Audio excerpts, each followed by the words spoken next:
Cheesman Park, what looks like a quiet city park in downtown Denver, Colorado, actually has a dark history behind it.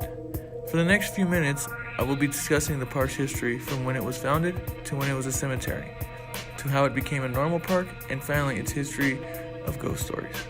The park's history goes as far back as November of 1858, when the founder of Denver, William Laramie Jr., set aside 320 acres of land to make a cemetery.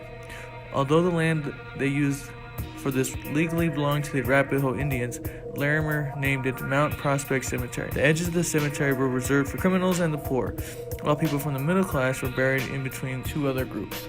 The story goes that the first man buried there was hung for murder. In reality, however, the man's name was Abraham K., who actually died from a sudden lung infection and was buried on March 20th, 1859. See if you can guess why they changed the story. Over the next few decades, certain areas of the cemetery were reserved for people of different religious, organizational, and ethnic groups, including the Oddfellows, Society of Masons, Roman Catholics, Jewish, and the Grand Army of the Republic. Sadly for the Chinese, they were put into a segregated section next to the paupers, or the poor. As a condition of the cemetery, some parts of it were maintained by family members of the deceased, others were neglected altogether. During the late 1880s, the overall condition of the cemetery was getting worse. It was turning into an eyesore to the rest of the city. So the real estate developers at the time decided to lobby to turn the cemetery into a park. And on January 25th of 1890, Congress allowed Denver to vacate the premises, but only gave the families of the dead 90 days to remove their loved ones somewhere else.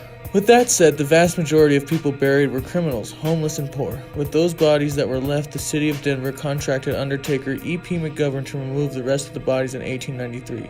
In process, McGovern would be paid $1.90 for each coffin that was filled. However, McGovern figured out in order to make bigger profit, he decided to use child caskets instead of ones used for adults.